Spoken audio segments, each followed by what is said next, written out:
I did it again. Hello, my friends, and welcome to the Space Game Junkie podcast. I, as always, am your co-host, Brian, and joining me, as always, is your co-host, Jim. It would have made the perfect Nokia ad if they had hired Patrick Stewart to just say, engage, and then, you know. Yeah, that's a wasted opportunity. I mean, maybe he didn't want to do it. Maybe he knew what crap it was and said no. Might be. Maybe. I think that was the Engage's subtitle, is a wasted opportunity. It's so accurate. Also joining us. Yeah, but you guys are bringing it back. Also joining us is your co-host, Spaz. Hello. And my friends, we have two guests this evening. Joining us from Seattle, we have Travis Baldree. Howdy, howdy. And joining us from Idaho, we have Howie Day. Hi. How's it going? Welcome back, both of you. We are here to talk about Rebel Galaxy Outlaw, the next game in the Rebel Galaxy series, which we're all disgustingly, horrifically excited about. In fact, I know I keep bringing up I got a new computer, but your game is one of the reasons I got a new computer. So sadly, you really probably don't need a new computer. Yeah, you don't need that. I know, but I mean, I guess if you want to run it in 4K, it'll be A-OK. Yeah. AO 4K? Yeah. Sorry. It's kind of funny because, Travis, we had you for Rebel Galaxy on a while back, but Howie, we haven't talked to you in like 5 goddamn years. Yeah, sorry. No, we had you back on episode, folks, this is funny, we had you back on episode 27 when we were still in double digits to talk about Wings of St. Nazaire, which is the game you were working on at the time. Yeah. Still not out. What No. the hell? Yeah, it's my fault. I'm very much following the Duke Nukem Forever timeline there. Literal forever. Yes. So the thing, though, whenever I first saw a screenshot, I guess the first thing that we saw was that April Fool's trailer. Which, Yes. as soon as I saw that, I thought two things. I thought, one, that's not a joke. And two, Howie Day is involved in this shit because it looks so much like Wings of St. Nazaire. And I'm like, oh my God. In the best way. You know. In the best way. Yeah. But it was like I was right on both counts. Yep. So there you go. Well, the fun thing about that April Fool's thing is that the art assets and stuff that I used for it were, I think at the time we put them in 10 years old. Yep. So I did that for some other game I was working on called Wing Commander Pioneer that never got off the ground. I could never get it going. Oh, wow. I remember that. Yeah, so all that art and stuff was finally like brought to life by Travis in this engine, and man, it was super cool. Like it was a lot of fun zipping around, Wing Commander Privateer again, and all this, and seeing all the artwork that I made years and years ago, but I thought never come into it would actually be in a game, like actually in a game and working. It was great. Yeah. Well, and then you guys showed off the Star Wars concept thing with the Millennium Falcon and that. And oh my God, that was amazing. And that you guys showed that before the April Fool's thing. Travis did that. Travis did that on his own before I was employed with Double Damage. So it's funny because there's this parallel that's there, and I hope that you guys have the same success as this other guy. So I was talking to Dave Westman, who worked for LucasArts and was involved in Battlehawks 42 and like secret weapons of the Luftwaffe. And he said one day this kid came in and he had reverse engineered the rotoscope technique that they used for doing sprites as airplanes and stuff. And he'd made this really cool Star Wars game. And of course he's coming into LucasArts to pitch this, and he's showing like X-Wings and TIE fighters and stuff in it. And LucasArts turned it down. So then he went and changed the assets and called it Wing Commander and sold it. So then LucasArts was like, oh shit, we need to make an X-Wing game right now. And that's how those guys ended up making that. So I think it's the irony of like you guys took that and then showed it to, I don't know, the mouse, I guess. It wasn't Lucas at that point, was it? It was EA. And EA, and they were like, maybe not, right? So yeah, and EA even better, right? Because Origin, yeah, it's just like a tight loop of irony there. So hopefully you eat their lunch completely. So yeah, I mean, Rebel Galaxy Outlaw went through a little circuitous train of events before it became the game that it actually is. Originally, we weren't going to make it at all. It was going to be I was making a prototype for a totally different game, which was it was an RPG that had like little figurines, and you moved them around dungeons, and it had a combat system based around like physically launched dice. Like you'd ricochet them around like pinballs, and whatever the dice would resolve to, that would be the damage that would be applied to the things that you hit. And it was pretty cool, but it was going to take a lot of character art. And then after, I don't know, a month of fiddling around with that, I just decided to put fighters into the original Rebel Galaxy just for the hell of it, because I wasn't completely sick of the game anymore. Yeah. Well, and we're still waiting on the DLC. Like when? Yeah, it'll never happen. No. Never. Wow. I'm just not a big believer in DLC, honestly. That's fine.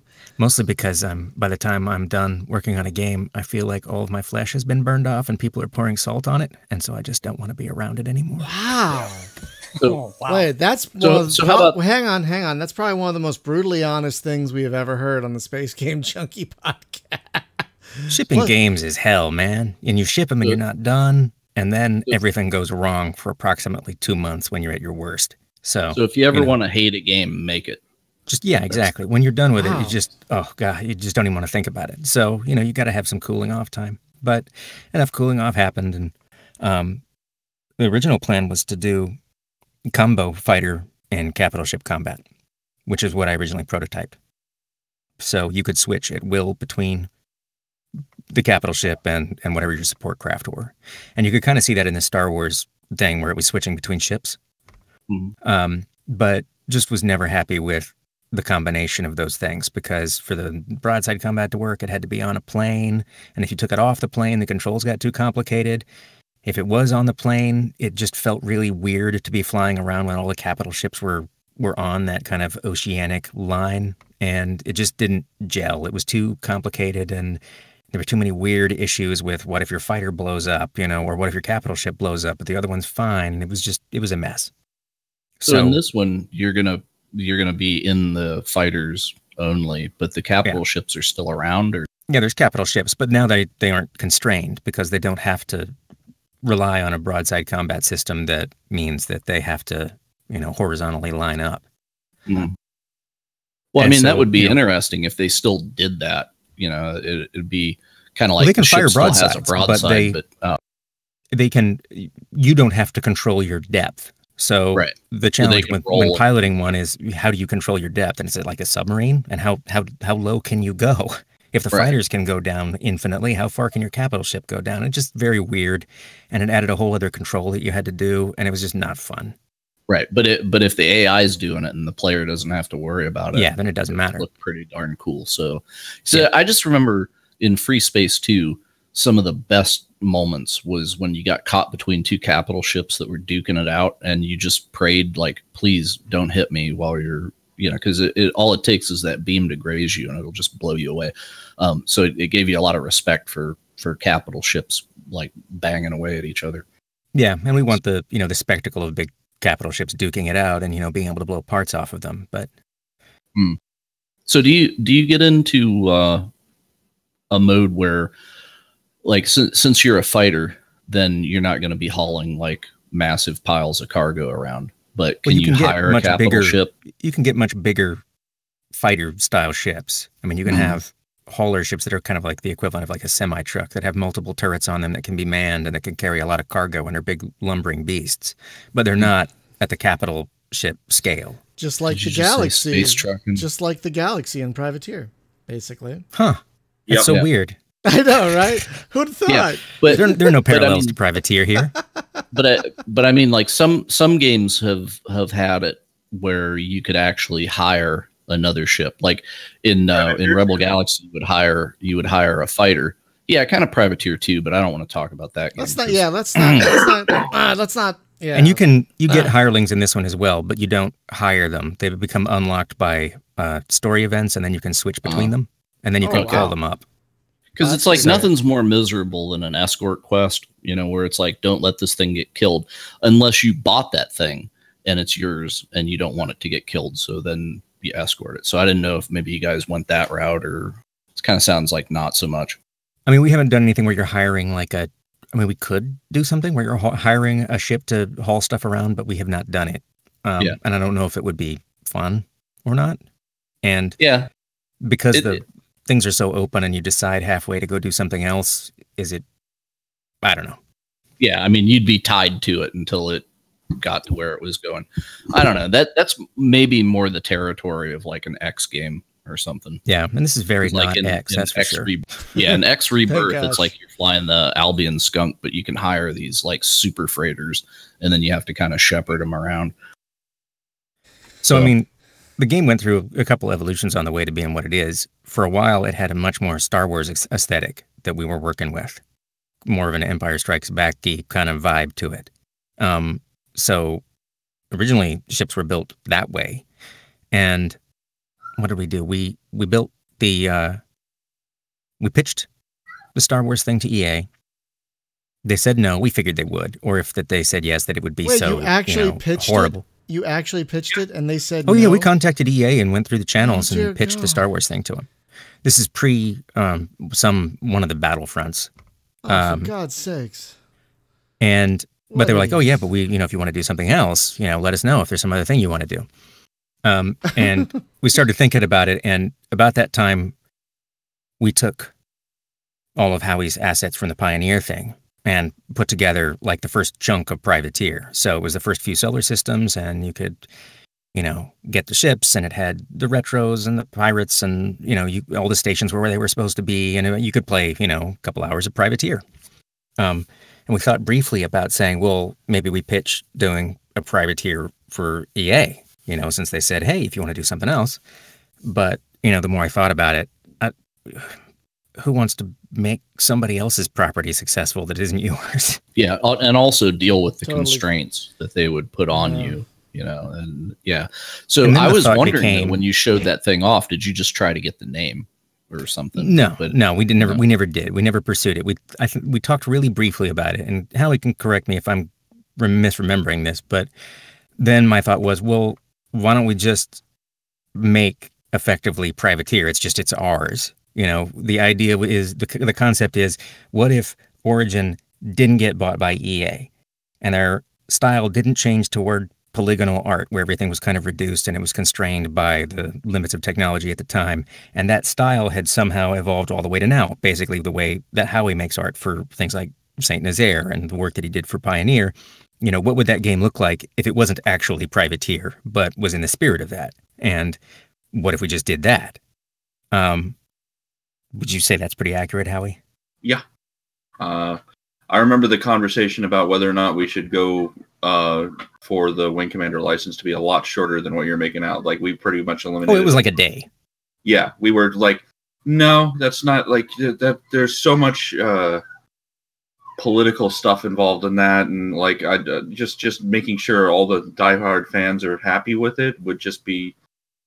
It'd be hard, really hard to do right, and like, and like a lot of things, it's the diehard fans of previous eras is like usually kind of actually a small group. I know, but they're both very vocal, and if you do it right, they're great. Like at pushing the game for people to try it out. But I mean, I don't know. It was just one of those things where when we were done, we were like, no. Not worth it. Let's do our own thing. So we mashed it together with Rebel Galaxy and decided to do a prequel, because it was the only character that made sense to use. And it also gave an excuse to basically kind of retcon and do the ships completely differently because it was a previous era. And there we are. Yeah, that's super cool though. So the way that like the reception on Rebel Galaxy, right, is I loved the whole broadside thing that was going on, and I think that game works best as the 2D flat space thing that it is, just because of the approachability of it. And there's the whole deal of like, I played a lot of tabletop miniatures stuff, back in the day, and it talks to me on that level. And then, you know, the stuff about the complexity, basically, you know, like firing angles and stuff. And it's enough, right? Without putting that whole 3D thing in. But then there was like that group of people that was like, oh my God, why is it 2D? I can't believe it. You know, it's so whenever you guys showed this off, then I saw the opposite. There was a few people that were like, wow, that's cool. You know, it's in 3D. And then there was some people that were like, man, I'm really bummed it's not 2D anymore. Oh, sure. You know? I totally expected that. But the number of people who were bummed about that is incredibly smaller than the number of people who complained about, you know, the more naval planar aspects of things. So the response to this announcement was way better than the response to the previous game. Yeah, people only been waiting 30 years for this thing. So, no pressure. No pressure. Yeah. Now we just got to finish. Yeah, we gotta finish. Well, yeah. So where is it at right now? Like what needs finished? Because basically, it's making spaceships and scripting missions and recording dialogue. Yep. Okay. Everything works. All the systems are in place. It's just grinding that content in there. And then the mission editor and the workshop support. And all the editing stuff we'll do post release. I'm not going to hold it up for that. Oh, seriously? Okay. There's no way I'm shipping a tool set and a game at the same time and on consoles. Oh yeah, that's true. There's consoles. We'll package them up and spend some time, you know, making sure it's nice and usable after the fact. I mean, there may be some stuff that we release, you know, here's the Max plugins or whatever, but like the actual editor where you can lay out like interior scenes and do that kind of stuff and documentation for the conversation system. And, you know, that stuff takes time to assemble and holding up the game to do it. I didn't realize you guys were going to give us the whole bag. Yep. So I'll just unpack the data, you know. I mean, that's why we don't need DLCs, because we're going to make it. Okay. I mean, the model format, we'll just give out the Max plugins. There's an in-house editor that we use for laying out scenes and layouts for missions. And the scripting language and the conversation stuff is all plain text. You know, it's just a kind of a tag-based, you know, system that's reasonably human readable. It just needs some documentation so you know all the tags that you can use. The UI is all text-based layouts, so it's not like it's a complicated proprietary binaries that you have to have special editors for. Yeah, are the missions set up kind of like the old X-Wing format sort of thing? I don't know if you ever messed with XVT or Fred or... I mean, there's obviously similarities because you're spawning things, but it's a little more complicated than that because it's not so explicit. It has a lot of ability to be not so explicit, so that you can have random, like, hierarchical chains of things that can happen. It's probably more complicated. I mean, there's like tagging ships to be included in a cinematic, and you know everybody can communicate, and you can have interior cockpit cameras. There's a lot of stuff that you couldn't do in X-Wing. Right. Is this a lot of that has to work within the context of an open world where there are ships that don't belong in a mission. Right. So did you create a tool for yourself to do that? It's just not public facing. There's multiple components to it. There's layout, which is just like, oh, here's an object and it will be spawned here relative to this location in the mission. But all of the actual event scripting is in text. There's a sets of events and conditionals that I just script out that are based upon the IDs that are assigned to ships that controls how these things happen. Yeah, because I've had people tell me, you know, it's like to make a tool for yourself to do it is as much work as making the game sometimes. So they just like whip out Notepad and, you know. Yeah, and I do a lot of stuff. I do a lot of stuff in Notepad++. I mean, we do have a tool that does a lot of things that you couldn't otherwise do. You're not going to be laying out models for interior scenes for bars in Notepad. That's just not doable. But it's a combination of a tool where you visually lay out where things are, and you can edit a lot of things like spawning groups and ship data and weapons data. And then the events for missions and conversations themselves are all just plain text because there's so many variables and so many things that you can do that building a tool for it, especially since I'm the only one building those, doesn't make any sense. Right. So Howie does the art, you do all the programming. What does Erich even do? Do you need that guy? Erich does like historically, he'll do all kind of like the long-term balance for the game. He manages the economy. He'll do a lot of random mission design, taking the components that I build for like story missions and a set of random missions, and then he'll extrapolate further and add more random missions. And just kind of be involved in the design process, and we'll go back and forth and hammer things out. Eric's cool. We have 2 other guys. We have Jeff Mianowski, who's our character artist, making all the characters, and Colin Turner, who does all the animation. And Eric's quite a talented artist on his own, so he's really valuable for art feedback. For things are looking funky, he'll give us a heads up. No. Sorry to sidetrack. No, I was just picking on him because he didn't show up. So I understand he's a little sick, under the weather. Dude, he's sick. Come on. What do you do? Go to BlizzCon and like rub the wrong doorknob or something? I don't think Erich was a BlizzCon attendee. We have one question from the audience so far. It's not related to Rebel Galaxy Outlaw at all. Is Saint Nazaire still in development? Is the question. Howie? Yes, and it's called Rebel Galaxy Outlaw. You're not Howie. You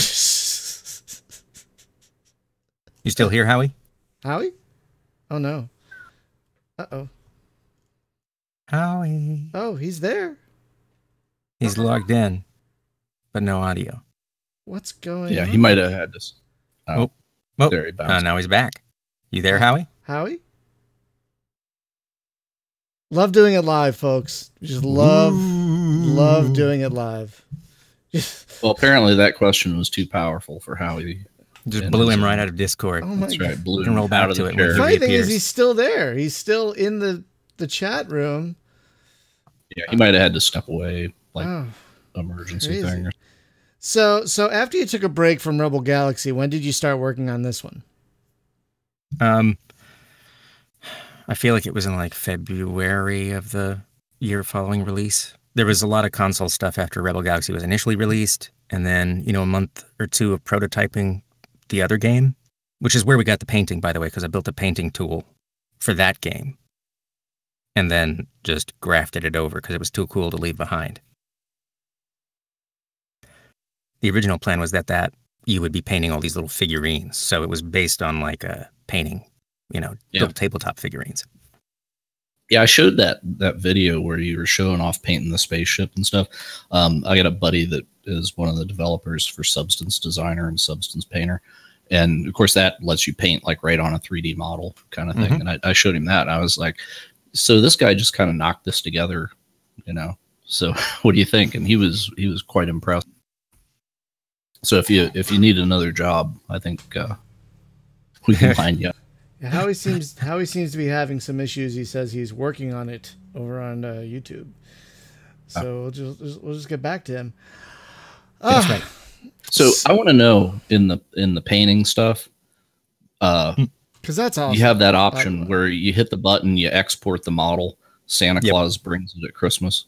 Yep. So how does that work? Because I assume there's a company that you've contracted. It's not probably a printer on your desk that does it. No, there's a company called Fabzat that they also do fulfillment for WoW figure prints, the hero prints, I guess, among other things. And they have an API for this. So I pre-upload a model that's set up for printing. So it has like venting holes in the bottom to remove the material, and it's got to be like an airtight shape. And then when you basically hit the button, it bakes out and uploads the texture that you made, pairs it with that model, and pops open a web page and gives you a little slider that says, how big and expensive do you want this to be? And how expensive can it be? And it's just down to how big of a print. I'm sure there's some max size of the print, but it's based on the amount of material. So it's not just the size, it's the mass. So the more we hollow them out, the less expensive they are. Oh, that's good. Yeah, I've seen some things that would look really good on my desk. I'm going to have to get a bigger desk, though.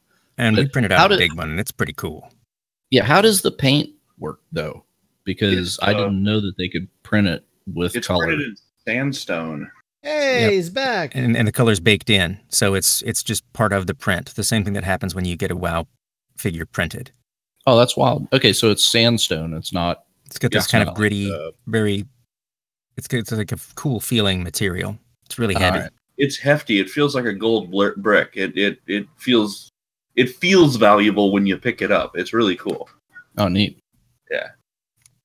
Yeah, because the 3D printing that I'm used to seeing is like they'd use that plastic ribbon. Yeah. And this is not that. This is more. This is fancier. Yep. But it's also, I think, a little bit more labor intensive in the end, and how they have to clean and prepare the final printed model. Yep. Yeah, but I think you end up with a much nicer looking model because it's kind of got a much nicer looking texture model to it. You don't have to file off all the weird ridges. Yep. So that's a feature that aside from WoW doing that, which that's not even in their interface, right? You have to do some funkery to, but you guys actually have like a button right there in the game, like print that bad boy. And yep. I can't think of another title that has that. So I think there's a lot of iPhone games that have done that using FabZat stuff, where you kind of like finger paint on your little model, or maybe you don't even paint it. A lot of them, I think, it's just a model. You can get it printed, or it's a sequence of objects that have been welded together. But it seems like a lot of the things that use it are mobile. And you can use their service to get things printed without actually uploading a texture. And I think a lot of people just have models from their games available on a web store, and they can just get prints of them. So the models in the game, are the ships modular, where I can actually like snap different wings and different cockpits together, or nope. Are they kind of a fixed? Nope. Okay, so I'm painting what's there. All right. Yeah, you're painting what's there. I mean, the only modular parts are the attachments, weapon hard points and whatever gets attached on the exterior. So you're not reconfiguring the ships. There's lots of reasons for that. I mean, their ships are fairly complicated, and they're also animated, so they have to be rigged, and they have landing gear, and the landing gear folds up inside parts of them, and there's a lot that goes into that. And then when you combine that with the fact that the cockpit needs to fit within the bounds of it and needs to match up, so that everything appears where it should appear, it's a lot more complicated to do. Yeah, it sounds like you've baked in a lot more complexity than what I expected that would be in here, right? Because I'm used to like the X-Wing TIE Fighter, free space kind of games, and it sounds like you got a hell of a lot more go. Well, and in a lot of those, I mean, when you go back to those, free space, of course, didn't have cockpits, but prior to that, everything is just 2D images. I mean, you have like the Freelancer era and Starlancer, where people actually have 3D cockpits, but there's a lot more hand waving in those games about where things are. And they never really map the screens in the cockpits to be anything like usable. Like they're always just like flashing lights or whatever that are kind of hovering behind the it's all screens and static. Yeah, it's all static. And crap. then you figure in that your character is actually physically sitting in the cockpit and interacts with the objects, and then you can cut to interior cameras that show the character sitting in the cockpit fiddling with stuff and do conversational elements. It all kind of has to hang together, and so where things are matters a lot. Yeah, the most impressive feature, and I wish if you just made a separate app that would put this in whatever game that I'm playing, the ability to fly the bird at the windshield whenever you're fighting with somebody, that's amazing. I laughed so hard the first time that I saw it. And just to have a little chunk of art still in like original Wing Commander where they had that in there. It's buried in the in the data. In the original Wing Commander, they had like a couple of hand signals. They had a thumbs up and a bird that were just not used in the game, but they're in the data. Really? Yep. How did I not know that? That's amazing. I'm sure if you look through the WC News, you can find it. One of the best sites on the internet, no question. I have a long history with those guys. Yep. That's where Howie and I met, is WC News forums. No way. Wait, what? At like a decade and a half ago or something. Oh, no, it's longer than that. Is it longer than that? Yeah, it's like 2001. Oh, so I followed Howie's art for a long time.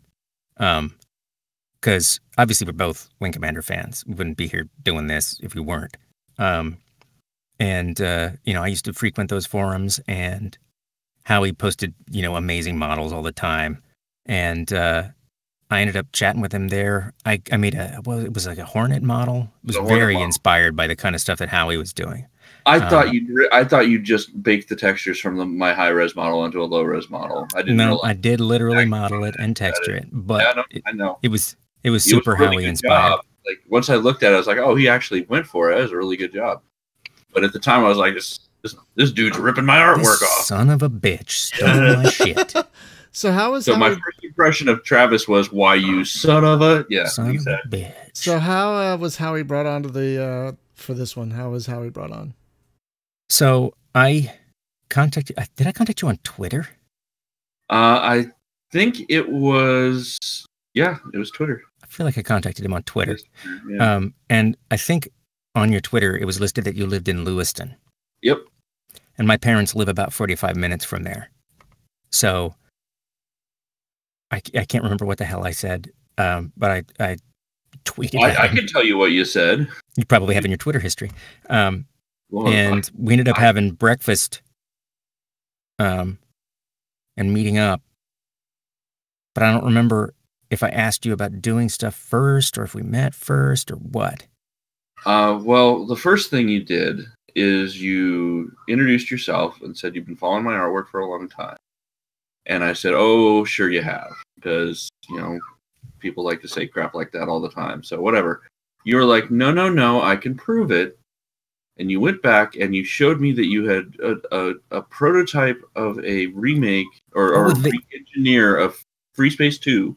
With Vega Strike assets that you built. With my Vega Strike assets that I made in late 98 to 2000. That's right. And they were all flying around and active, and it was a full game, and I was just astonished. And this is another example of Travis bringing art assets that I thought never would get used to life. Like those things kind of got used, I guess, a little bit in Vega Strike, but Vega Strike never really took off as much as I would have hoped.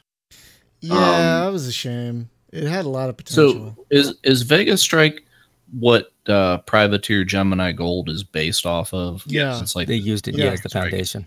Yeah. And I did a ton of work for those guys when they were in developing that game, and it was like a lot of fun to like see stuff go in, but like the actual like promise of the gameplay never really arrived. And at least not until I stopped paying attention. No, it never really turned into much of a game. It was always kind of like a test bed, platform thing for what turned into another game, basically. It never really turned into its own game, which is really a shame because, like, back in those days, there wasn't much. There really wasn't much. So, we really wanted that. I really wanted that to succeed. Yeah. Well, anyway, I showed him that stuff. I feel like I asked you about doing like some contract spaceship work, and you're like, "Oh, but I'm working for Zynga, and I'm also working on this other project." Well, I didn't want you to assume I had a ton of free time, and I didn't want to lead you on and say, "Yeah, I'd love to," and then be able to actually get to it. Because that would suck. I feel like we started doing contract stuff first, and then I came and saw you in Lewiston. Because we were talking about Star Wars stuff. Yeah. At that time, and I drug a laptop down.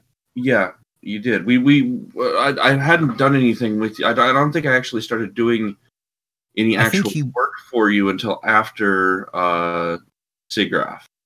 Because I think you had started blocking in spaceships. I think we had you had spaceship widgets. Right. And then we just sort of started just throwing things together and seeing if we could come up with a look that we liked. And then we weren't really doing too much success with that, I don't think, until after SIGGRAPH. And that was when you were putting together the Star Wars pitch. Like you were throwing assets in that, and I was getting updates on my phone at SIGGRAPH, and I had this big silly grin on my face, the entire time. And people were asking, like, what's going on? I was like, I can't tell you. And I was just stoked. But I mean, the gist was that I said, why don't you do some contract stuff for a month and you can see if you hate me? Yep. And if we both still like each other at the end of the month, then, it'd be cool if you just came here and did this all the time. Yeah, that was. And so I think that went on for a month, and then we did it. Yep. And Zynga lost him. And so did another game. Yeah. I don't know if we're allowed, I should mention who they were, but yeah, it's basically what ended up happening is girlfriend and my kid and I went to Seattle to see a concert. And while we were there, we just had lunch with Travis, and he was like, "Here's an offer. You want to come work for me?" And like between the walk between the restaurant and back to the car, the girlfriend and I had gone like, "Yeah, we really do." So driving back to Lewiston, I called him and said, "Yeah, I'm going to take you up on it." That is really awesome. And the rest is history. Yeah. I mean, we do have some people in the chat wondering what's going on with Saint Nazaire, just real quick. Oh. Well, yeah, okay. So it's still very much in like production limbo, but Jan and I are keeping it up to date. We just updated it into the latest Unity 2018. We're working out some of the bugs on that kind of in the off hours, back and forth, just trying to upgrade it and make it playable and nice. And then we're going to pop it onto a WebGL build and see if we can get that released, since the old Unity web player is kaput. And then we're going to just kind of, I don't know, go forward from there. I still have a lot of plans for that. I still have a ton of stuff I'd love to do on it, but I am really busy on Rebel. Oh, of course. And when I tend to go to do other stuff to try and relax, I try to do stuff that's not what I'm doing for my main job. So like I'll be working on like pixel art or something like that on the side instead of. Well, that's how I can tell that you're driven, right? Is like, man, I'm kind of burnt out on doing the spaceship art. I'll chill out by doing some spaceships. Yeah. And put them all on Twitter. I need a break from these spaceships. No lie, I just did a bunch of a bunch of cockpit art for one of our player ships, and got it all done. And now I'm working on two things. I'm working on trying to get the Wings of Saint Nazaire startup animations of all the cockpit displays working in Rebel Galaxy Outlaw. Whoa. And I'm having a lot of success with that. Like, that's looking really good. And then on the side, after hours, I'm working on Star Wars animation because I'm an idiot and can't not do spaceships. So do you bake mods for other games and stuff too, or because I've seen you do a lot of art, but it's like, you know, if I could like grab that and stick it in a game elsewhere or something, I didn't know if you actually do like complete package, like here, stick this in TIE Fighter.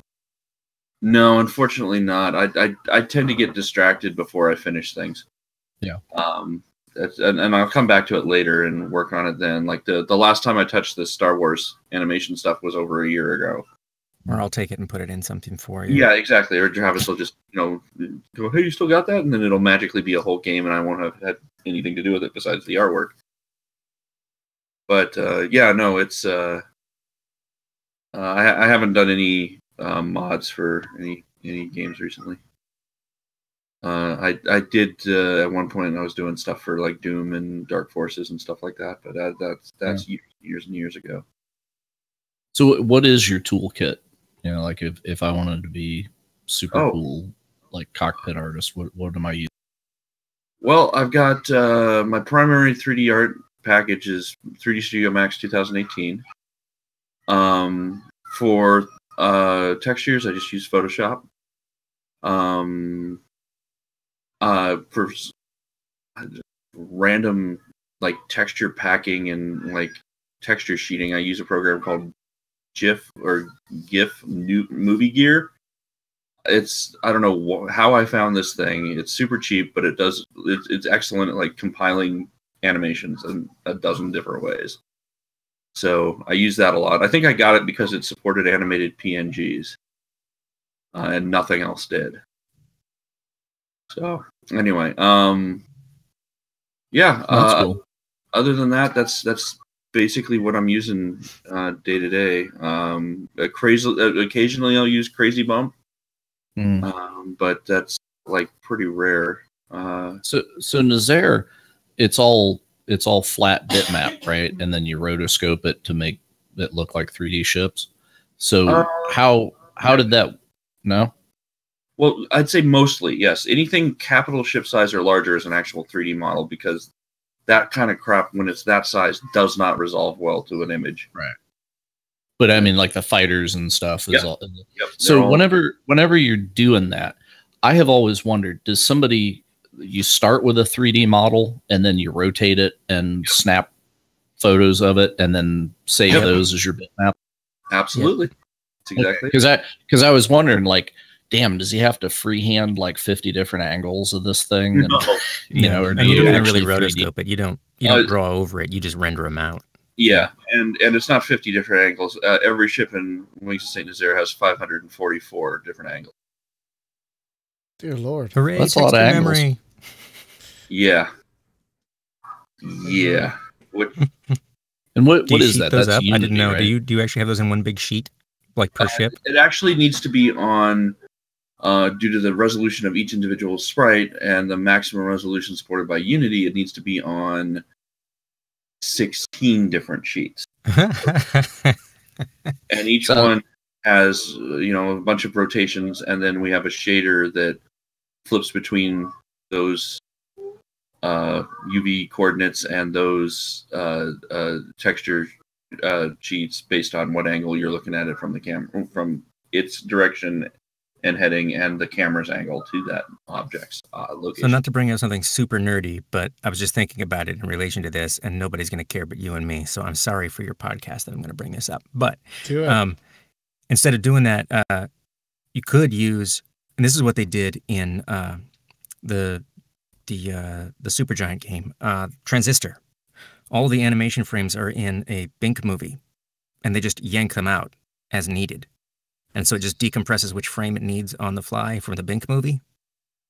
That's fantastic. So you could have this massive list of frames, which is just huge, and then you could have way more orientation options. Because you get the advantage of the compression that's built into you're Bing. just decompressing what you need instead of occupying all that texture memory at once.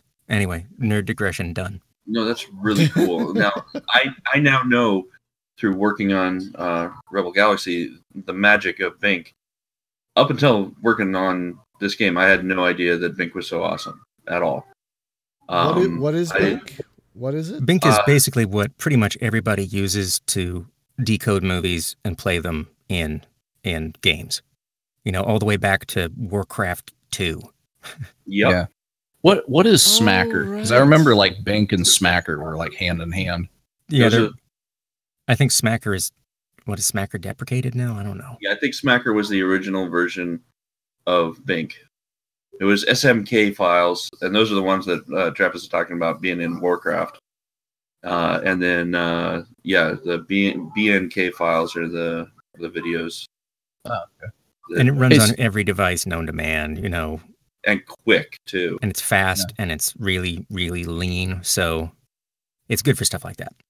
Yeah. Hey, so we've talked a lot about the art, but not the sound design stuff. So who's making all the pew pew lasers and that Pew pew. kind of affect things? That's pretty much me at this point. Yeah. So how do you do that? I mean, usually it's built from a set of different sounds from different libraries.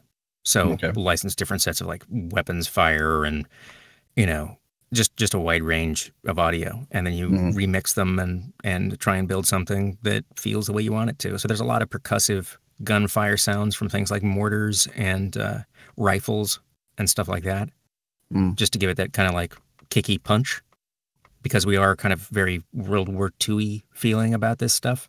And then usually sweetened with kind of more energy sort of sound design. So what kind of format do you save the sounds in and then import them into the game? And how does it store that? It depends. It's WAV or OGG. It just depends. Okay. Yeah, because I messed around with some CryEngine stuff and trying to do like sound packs for MechWarrior Online, and that was just brutal.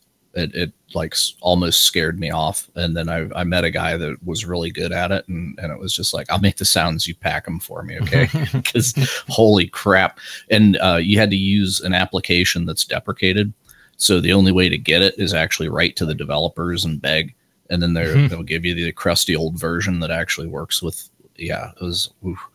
So it just every time. That gave me an education about sound formats in games, not just being like the obvious, like, oh, it's MP3s and waves. And it was like super funky proprietary format that, so yeah. Well, the sound design across the board and just the number of sounds is a lot more than the last game. One, I do a lot more audio engineering now for totally unrelated reasons, which is really, really useful.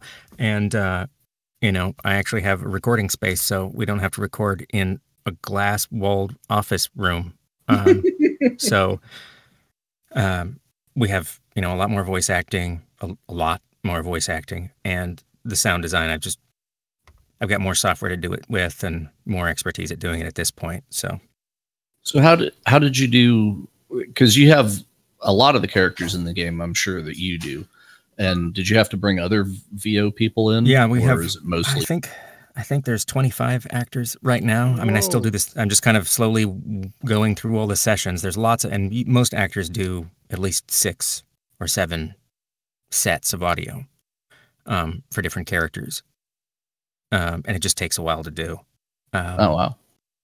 Yeah, and usually they're all actors that have their own recording spaces. So they'll do it remotely, and I'll Skype in and do direction, and they'll record, and then they'll deliver me the audio, and I'll process it and chop it up and do phonetic extraction for lip sync and all that jazz, and then we integrate it into the game. So there's just a lot more to that, and it's a lot more labor intensive than the last game because of the volume of it and the fact that we don't do video stills this time. Everybody lip syncs everything they say, which is a lot more work. So the animation comes first, and then the actor has to match that, or you try to match the animation to the so it has a phonetic system. So what I do is I run a piece of software on it that extracts all the phonetic information and with time codes, and then I have a lip sync system that I built into the animation system that takes those time codes and does the right mouth motions to match the audio. Then we have a whole set of animations, layers of animations. There's body animations, there's talking animations, there's facial animations, blinks, expressions that get layered on top of that. And then the ability for heads to turn independently of that, and it combines with it. And then eyes and icicads or cicades or however the hell you say that. I never heard anybody say it out loud. Anyway, so all those things get combined into the animation in the end. It is just a lot of moving parts, but we don't, unless it's very special, do a custom specific animation for any given piece of audio. So we'll sometimes do custom gestures, like somebody's saying this angry thing and we really want this special animation to happen, and Colin will put together a specific animation for that. But mostly it's all this contextual stuff. This is the standing with your arms crossed talking set, and there might be 6 of those, and they get remixed and sequenced according to the length of the audio that they're going to need to be played with. So it tries to be smart about it, because I don't want to hand lay out 8 jillion, talking animation sequences. It's just too labor intensive. Yeah, this sounds a little more advanced than like Wing Commander was. There's more to it. Yeah, it's not the bitmap on the screen with the mouth flapping anymore. Yeah. Well, and there's and you've got all the multiple camera cuts, and and there's a lot more environmental interaction. We didn't have any. Well, none of the characters in the previous game even had legs. So now they actually have legs and actually can walk around and move in and out of scenes and interact with stuff in the scene. So the bartender will lean on the bar and pick up a glass and polish it and put it down, and people can interact with objects. And there's just a lot more stuff. It just seems to me like, because there's what, 5 people making this thing. You're right. So to be able to do like just the stuff that you're doing, right? If you just gave me those tools like 10 years ago and you said, be competent in those, I'll check back on you in 10 years. Nah, I don't think that I could have figured that out on, I mean, it's like, you've got a lot of industry experience stuff, but it's still a lot of work. but as far as like mastering the tool set for doing all those things, you know, because most people are kind of like specialized, like this guy does animation, this guy, but you're kind of jack of all trades, and then there's 5 of you that are that way. So I mean, and when you get down to things like, so from a modder's perspective, talking about after release, if people want to add new conversations, you can do that, and it will use the buckets of animations. The biggest thing will be how we choose to do lip sync, because the lip sync is middleware that we license to generate the lip sync data. And so that's not a tool that we can give anybody. Okay, now, so you don't have to reinvent the wheel for that. You can just use somebody's package that they did. Well, it's more like if we want other people to be able to do lip sync after the fact with their own audio, do we license like the middleware from them and include it and then obfuscate the data that it dumps out in some way so that people can't bypass the license that's needed to use the original software? It gets complicated. At the simplest level, it'll just play mouth flappy animations if you don't have lip sync data. So if you want to do a mod, they'll just have mouth flappy animations, and they'll do some vaguely, you know, approximating the length of the audio. They'll do some stuff, and you can still have your audio, and you can set up your cameras to be here, there, and everywhere, and you can make them point at somebody and look angry or what have you. Well, it just seems like even the most minor aspects of things, like you look at something and you take it for granted, like, oh yeah, well there's a package of software that does that, right? But it's the thing of having to know how it's done. And a lot of this stuff, if you were using Unity or Unreal, I mean, these tools would be available to you. It's just we don't happen to be using either of those things. And there's some advantages to that because a lot of our stuff is super custom, and if I wanted to do something, I just go make it do it, which is nice. But on the other hand, I think half the battle is the awareness of just how it's done.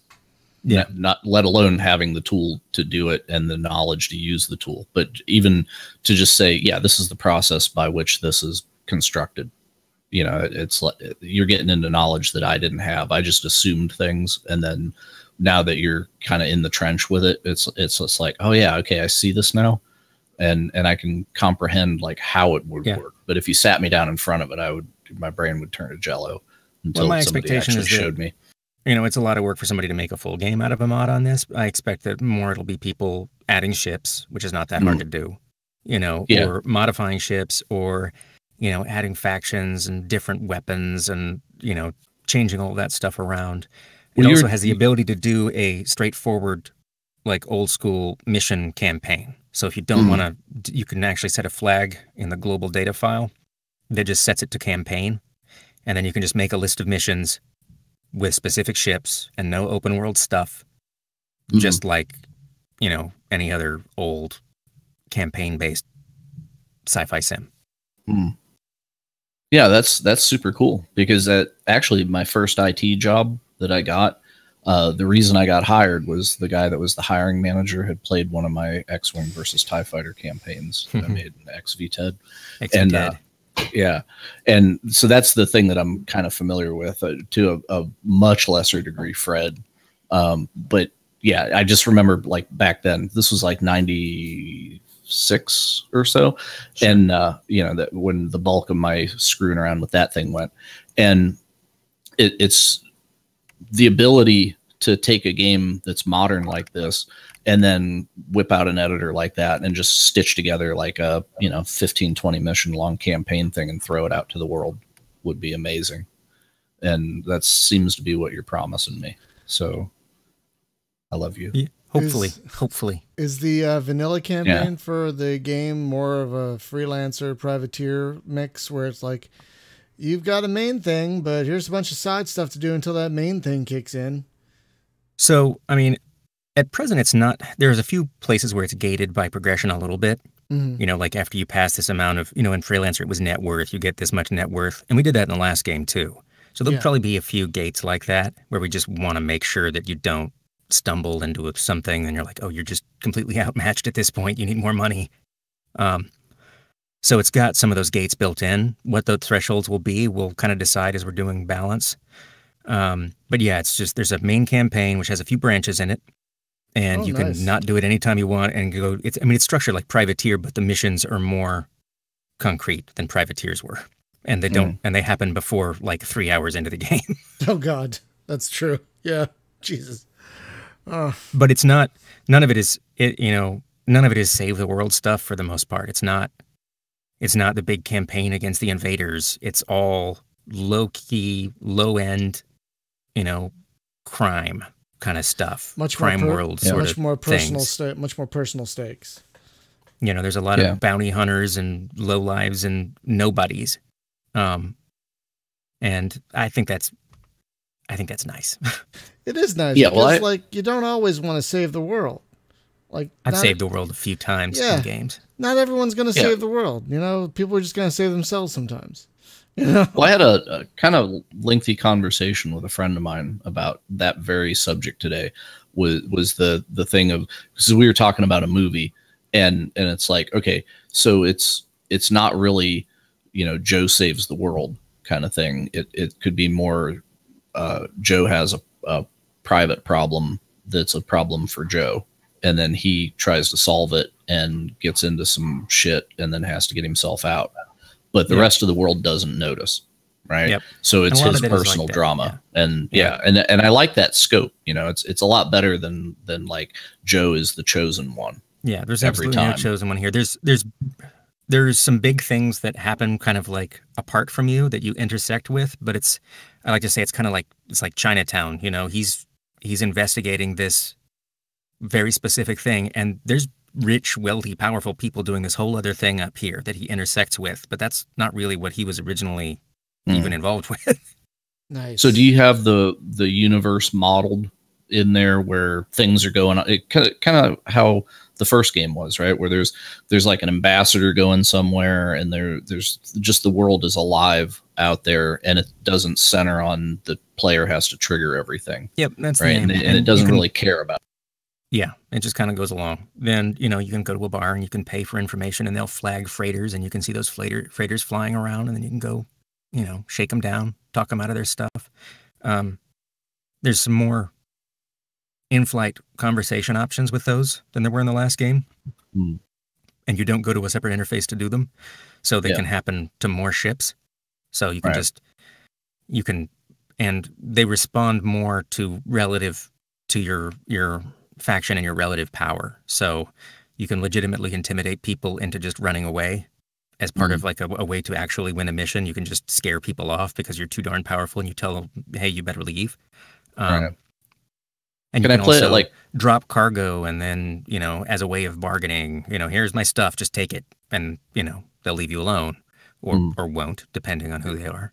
Is that handled in the traditional like hit C for comms and then 1, 2, 3, 4 menu? Okay, good. Yep. There are so many. many. Just cycle down through them, and they're context sensitive options, so they appear. I think it's C on the keyboard. On the gamepad, it's the back button or whatever the heck that's called now. There are certain games that would benefit so much from just the simple ability to hail another ship and have a 1, 2, 3, 4 menu to give intentions to it. I won't name names, Elite Dangerous, but it's just that simple feature that's 30 years old.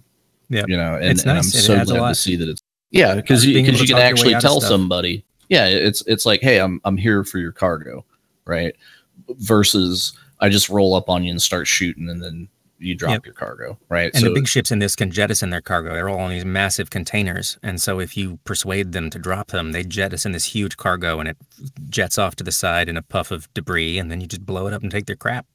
Oh. Yeah, that was going to be my next question is, okay, they jettison this giant container. How do you tow that home? You don't. You blow it up, and then all of the interior components fall out, and then you can grab them. Did you play I War 2, Independence War 2? Yep. Because you actually had a guy that would show up, right? When they dropped their cargo, then you'd call your buddy in who'd come in with the load ship and take it. Yep. And that was a cool game. And you had to protect him while he I've revisited that recently, and it still holds up. It holds up pretty good. It's pretty pretty too. Well, it's so pretty. It's such a pretty game. And so many nested hat menus. Oh my god. Though. There's a nice mod that bypasses all that for navigation. I find it unplayable without now. Oh my god, yeah, because that star map in that game. Jeez, crazy. I don't know why star maps are so hard for people to do in a way that is like not completely unnavigable. I don't either. So you brought up. Well, how did you do yours? Hang on. Sorry. Okay. you brought up controls earlier, and someone in the chat had an interesting point because you mentioned the keyboard and you mentioned the gamepad. Someone said numpad users would like the option to rebind all keys. Is that going to be allowed? You can rebind everything. Okay. Yep. Everything's rebindable, and we have HOTAS support, so you have to be able to rebind everything because there's like a jillion switches on those. HOTAS support, huh? Yeah, you can do full multi-device. You can have your throttle and your pedals and your whatever. Ooh, it all works. I have all those things. That's very exciting. I'm going to be honest with you. I still prefer it with a gamepad. So you're coming out. I like having 2 analog sticks. And I like having rumble, and the fact that nobody can do force feedback on anything anymore. It's so sad, right? Is annoying. It's so sad. It's so really annoying to me. So I find it feels dead to me to not have any force feedback. Yeah, do you I'll tell you a little support the Microsoft force feedback Sidewinder? What's that? Do you support force feedback? Because Brian's got a stash of support Microsoft force feedback, side. but it's just X rumble. input force feedback these days because nobody like you are the only 2 people who own. Well, not only that, but it's a copyright thing. Like someone got the copyright, or claim to the copyright of force feedback, so now no one's using it. It's a whole big bag of.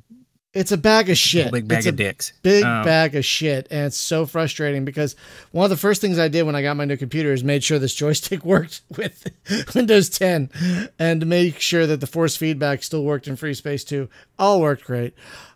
So we have tried to support it so that everybody can pretty much pick whatever level of helpers they want with this stuff. Oh, great. So when you start the game, there's, I think, 4 options when you create a game. There's like casual, where it starts you with like an actual afterburner and a radar that doesn't suck. And then there's, normal, where you don't have an afterburner and your radar sucks. But it still has some basic helpers. There's the auto pursuit option where you can hold a button and it will make sure your target gets on the screen. And it also has some aim assist. And then there's 2 more options past that, which slowly peel off all of those things. So you get flight assist, but no aim assist. And then there's no flight assist and no aim assist. And you can't even go into third person for people who are just super hardcore. Oh, I love that one. That one sounds like perfect me. Because it's so much harder. It's so much harder. I'm sure it is. Now, can you turn the cockpit lining up off? Shots still hard. Can you turn the cockpit off? We have a higher firing rate than most old space sims do. That's true. Because they had to contend with their CPU just being annihilated, but all the collision checks. So you can still kind of spray around, but it's that old challenge of just trying to lead the target. Yeah. So Brian was asking, can you turn the cockpit off? Which makes me wonder, is that the control that also makes a tear roll down Howie's cheek, like the Indian on the old trash There's commercial? currently no cockpit off option. The only cockpit off option is third person, where all of the HUD goes to, it gets, packed around the edges.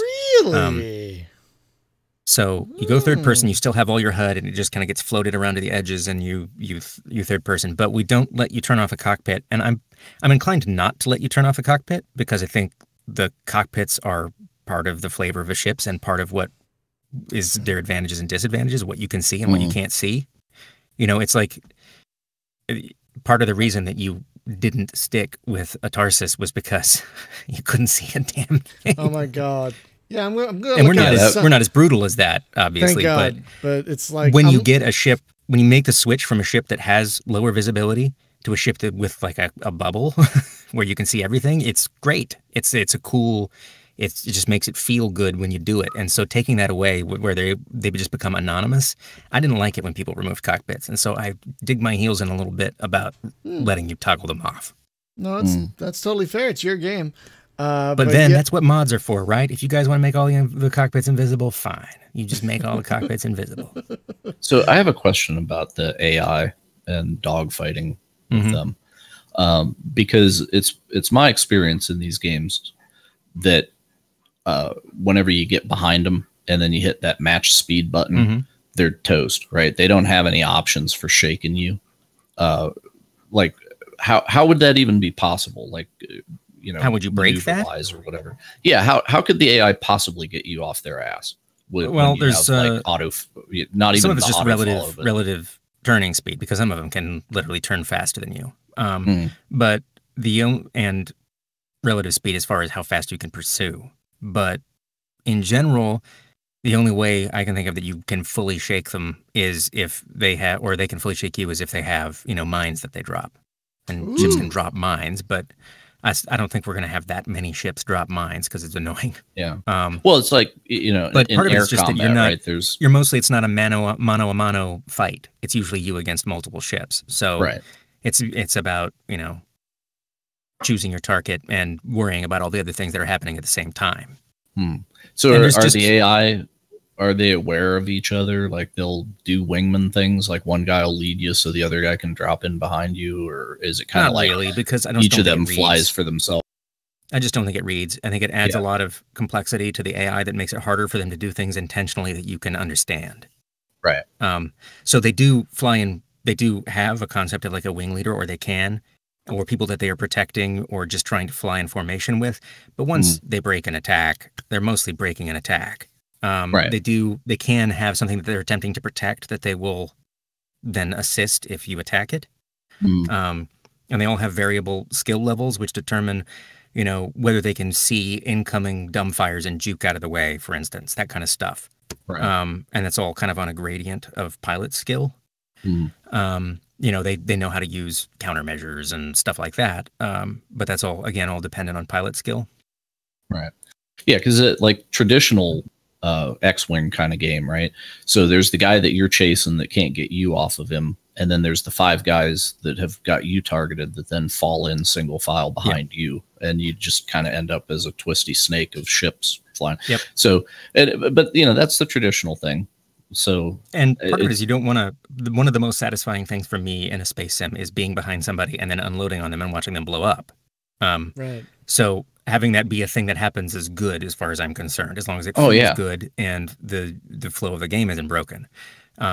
It's annoying having people that always juke out of the way or always avoid every missile that you fire, or just mostly annoying. Yeah.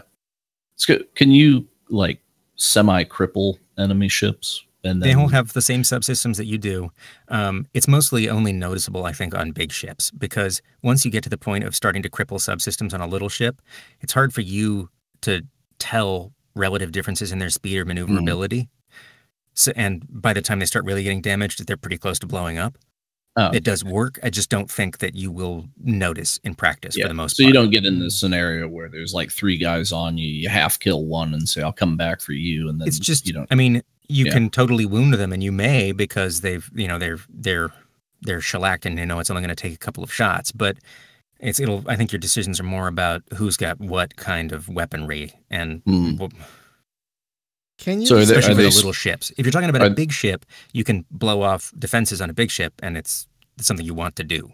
Can you disable, want to disable ships this if you want to? Can you disable them, like with an ion gun, for example? Can you disable ships? We have the ability to do that. We don't have any specific weapons that do it right now, although we do have those weapons.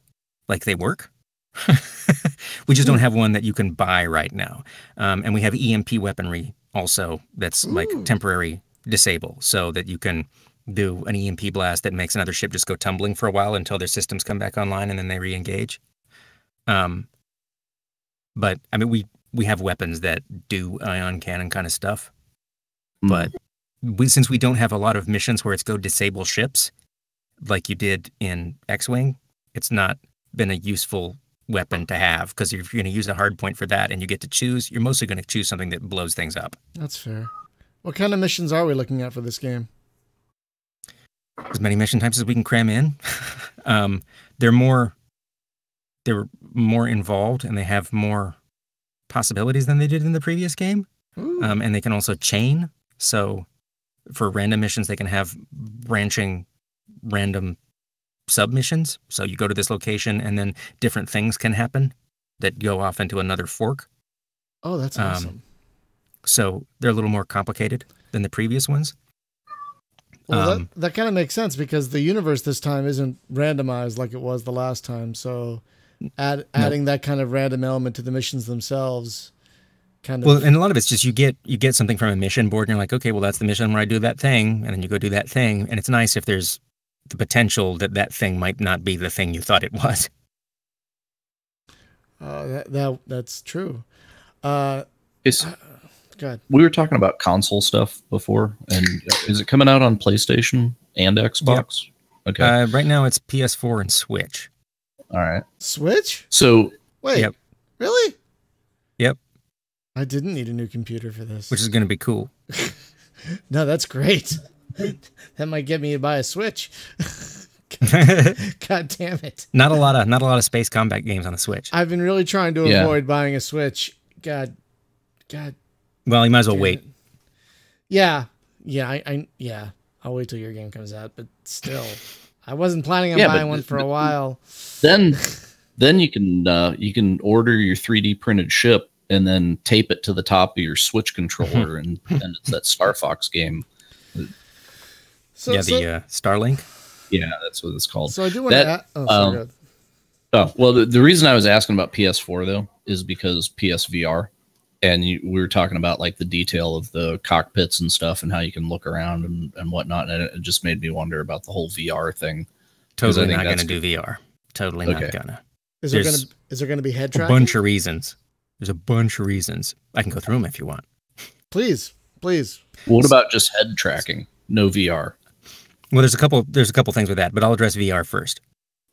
The first one is that it makes me sick, and I have to code it. So that's a problem. Fair. The second is that even if it doesn't make me sick and I can stay in for longer than 10, 15 minutes, the amount of things it changes about the game is huge. How do you do VR pool when you are a different character? How does a conversation system work when the character isn't your face? How does the arcade game work in VR? How do you play dice poker in VR? How do all these things that rely on a body that's not your body function? It's kind of a big deal. So basically, you have to make a different game. The other is that, again, because it isn't your body in the cockpit and it's doing stuff, you can move your head down inside of your torso or step up outside the top of the cockpit, and a lot of that stuff just breaks when that body isn't your body. That's fair. It's like standing up in Elite Dangerous and going through the top of your cockpit, only worse. Or looking down at your headless body.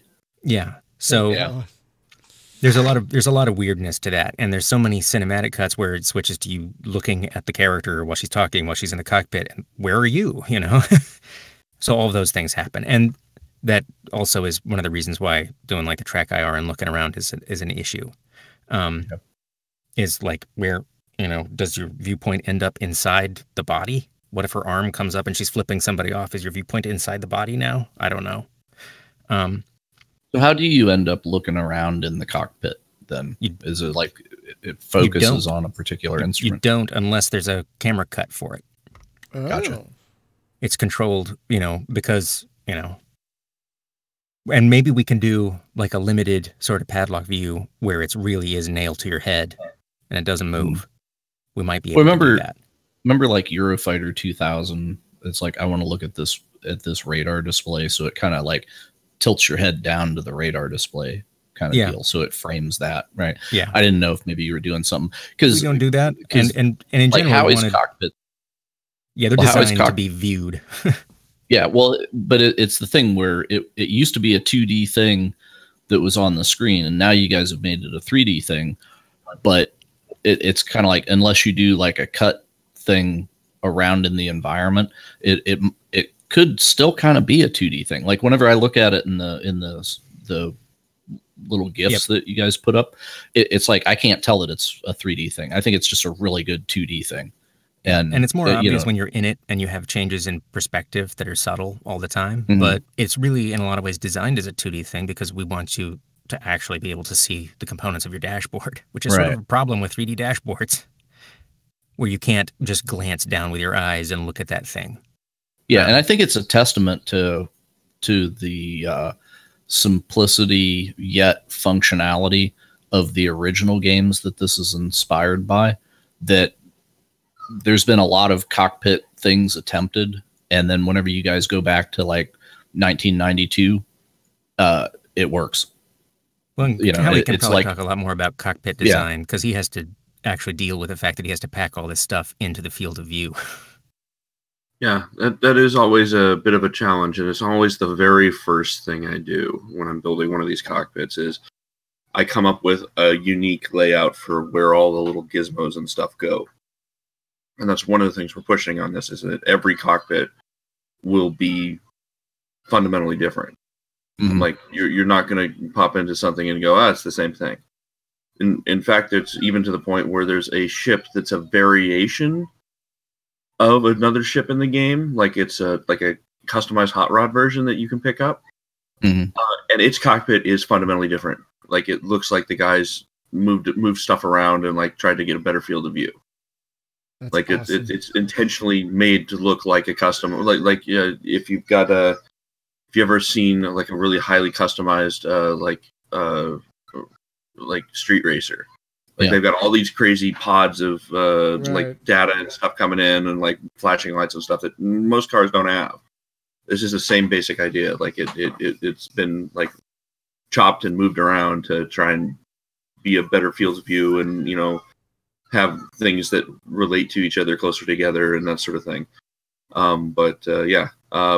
One of the issues with having a full look around environment is that you really do need to, in order for it to look good, you really do need to detail out everything, and that can be a time suck.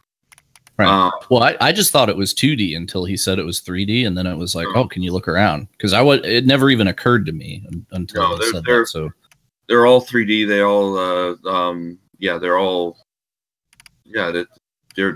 detailed out in a way that you can move the camera around inside them and get good shots of the player sitting there.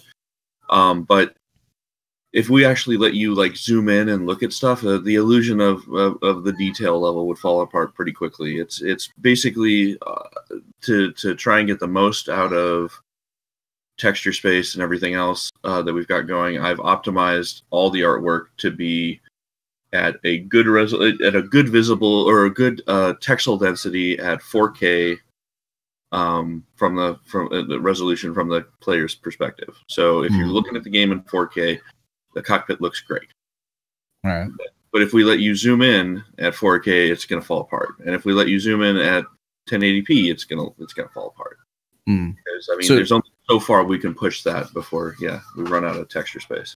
So I can paint the outside of my ship. Can I do anything in the cockpit? Hang fuzzy dice? Yeah.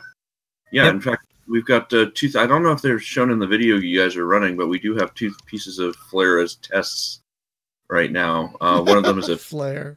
One of them is a picture of Burt Reynolds as the bandit, and there's a little bobblehead for one of our in-game chicken fried armadillo restaurant chains. It's Bucky the Buckshot's armadillo. Oh, so you guys won't be available as bobbleheads? God, we might be the five amigos up there. I don't know. Yeah, I mean microtransactions, man. I would pay $1 for a Howie Day bobblehead on mine. I think it's more you got to travel to the very edge of the universe, and then one truck stop has one left. So grab it there. I love that. So you mentioned hot rod. Is there going to be racing in this game? There's none planned. No. Not enough space games have racing, in my opinion. Like Freelancer had one racing mission, and then Evercron has racing, and that's it, pretty much. I think the sequel should be a retelling of the story of Cannonball Run in space. I think we have a couple of missions that are just that, actually. Oh, really? Oh no. Well, I might be talking crap there, but I'm pretty sure we have something similar. We've got cargo runs that span like multiple systems. We got more of a Smokey and the Bandit thing going on. Run. Sorry, my bad. Yeah. Well, I'm envisioning awesome. Like I'm gonna get a ship with a big hood on it. I'm gonna paint it black and put a big eagle on the hood and just Trans Am the shit out. Oh yes.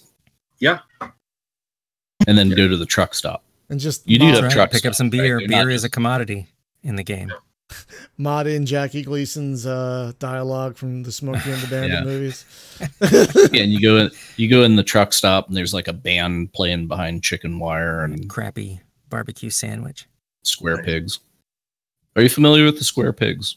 I'm not familiar with square pigs. What? Yeah, from the Dennis Hopper movie Space Trucker. See, and I never watched that. I've never seen I it. feel like I guess I've missed out in life, but Send me your mailing address. I'll mail you a Blu-ray. We got to fix this. I still need to watch it myself. Don't feel bad. I've not seen it either. So how many ships right now are in the game? Like how many ships are you planning to have in the game ultimately? As many as we can get in. It's really just a matter of how many get finished. You know, we have 5, I think, right now. Okay. More. And just keep adding them as many as we can cram in until we're done, I think is the plan. Well, you were talking about the complexity of the ships and how they're a lot more complicated to add than the last game. Yeah, so what happens to the modder community that wants to just stick ships in there? Then they're going to have to deal with a lot more stuff than they're used to, right? Yeah, it just depends on what you want to do. Whether you want to use a cockpit that we already have, you know, modders are willing to make more concessions for reusing bits of other ships, I imagine. Oh, I'll take the cockpit from this one, and I just need this exterior or whatever. And you aren't required when you mod to animate all their landing and taking off animations. You can just have them sitting on the pad if you want. But we do a bunch of different landing and takeoff animations, and you know, those are all time-consuming and complex to do. And my expectation is that modders won't do that as much. They'll just have the static ship. Right. So, like, now moving on, not from the ships to the toys. What kind of? Because I'm seeing lasers. I'm seeing like, it looked like mass drivery things. Like, what kind of toys are we talking about that you can put on these things? I mean, I guess there's 3 different main classes of like primary hardpoint weapons. You've got, you know, slug-based projectile weapons, you know, machine gunny kind of stuff, energy-based weapons that have, you know, various different properties. And then you have beam weaponry, which also includes things like mining lasers. And then for your hard points, you've got, you know, various different kinds of missiles from, you know, proton torpedoes and dumbfires and heat-seeking and image recognition and swarm missiles and mines and what have you. And then there'll be some EMP weaponry. Probably we'll also end up packing that onto the secondaries. And then there's a couple of, you can get, in some cases, you can take kind of this secondary ordnance-based stuff and you can mount it on a primary hardpoint if you want to blow one on it for like a modified version of those kinds of launchers. And then you've got all your other components, you know, your various different engines and power plants and shield generators and, you know, countermeasure systems and on and on. Yep. Hey, one of the folks in the chat, One Speed, is going back to the racing thing. He said a lot of racing games do, and I've seen RPGs that do this too, right? So they give you like not necessarily end game, but better than what you start with kind of ship and equipment, and then let you play with it for a mission to see, you know, what the future holds, and then take it away. Mm-hmm. Right. You know, and is there any kind of a device like that you guys are doing, or you guys just kind of start out destitute and work your way up? Don't plan to. She starts out with a nice ship in the intro cinematic, and then it blows up. So okay, and then you go straight to garbage truck. So literal garbage truck. It's literally like a waste transport truck. Yes. Great. So you start out on a garbage truck. You know, we wanted. I like that early game. My favorite part of these games actually is the early game progression. You know, where you start out with just the worst possible thing, and everything you get is just so satisfying. It's the most exciting. Like, for example, bringing up Elite again, that was the best part of that game, was when you started with this crappy ass Sidewinder, and you had to fight tooth and nail to upgrade every little thing. You know, and it felt so great. And part of one of the ways that we try and, you have component damage, and components get destroyed and they get more fragile over time. So rather than doing like an RPG progression where you've got to go through 20 ships to get to the ultimate ship, you know, beyond the garbage truck, and we do want you to be able to finish the game with a garbage truck. Oh, really? Our hope is that you'll look at the ships that are available and you'll try them out and you'll pick the one that feels like the one that you like the most, and then you maintain it. You know, you get this cool gun, but you have to take care of it, because if you get damaged and you're really sloppy, then it gets blown off and then you have to go get another one. So components can be completely damaged and destroyed. And the more you repair them, the more fragile they get. So if you're really sloppy and you're constantly getting the crap beat out of you and then going and repairing, your stuff gets weaker and weaker and more brittle over time until it eventually just falls apart. But you can fix your stuff. Oh yeah, you can repair it all the time and replace it, but it has like an inherent fragility based on how many times you have to repair it.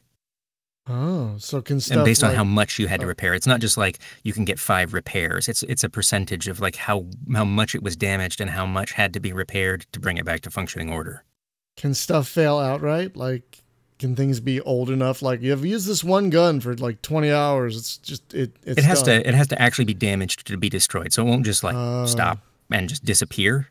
You know, something will have to damage you, but the threshold beyond which it will blow it up is constantly ratcheting down the more you've had to fix it back up.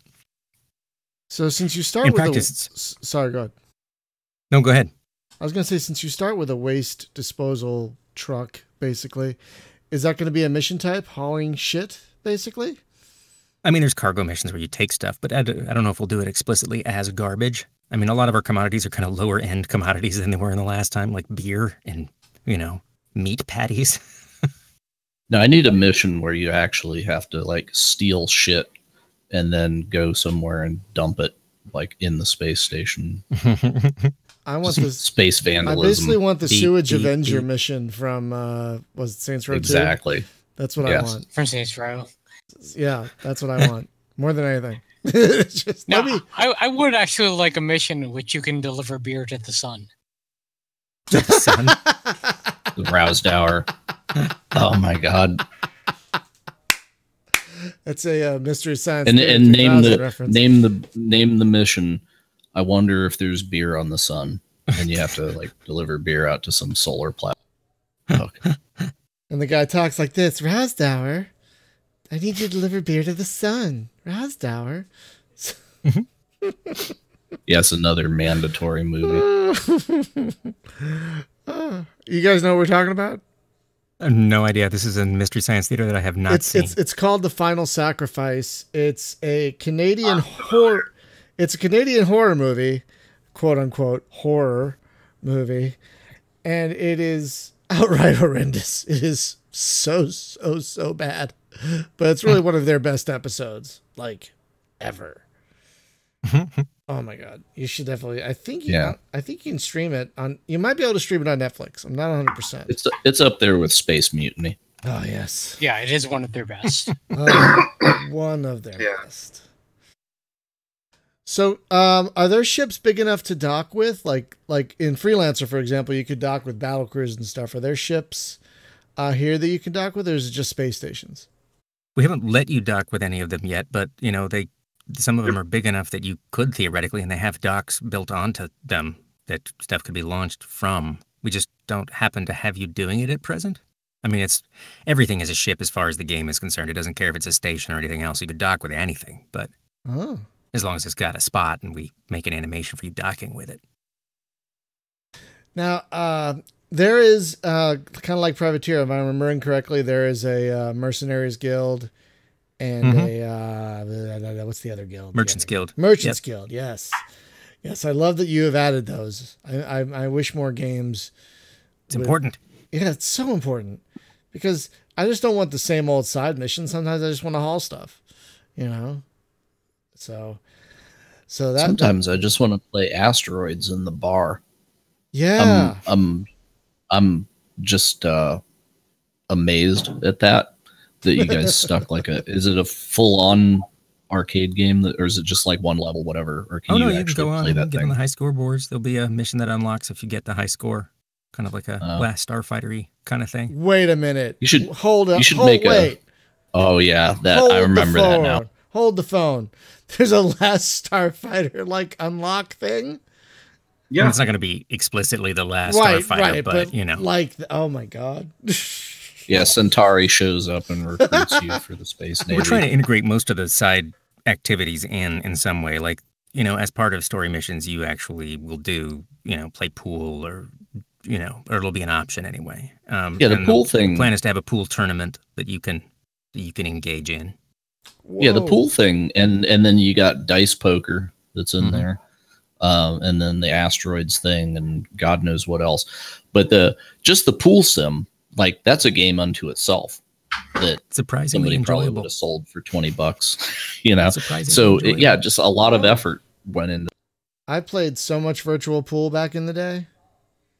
You know, the interplay version. Yep. When I saw your game as pool, it like just brought back so many memories.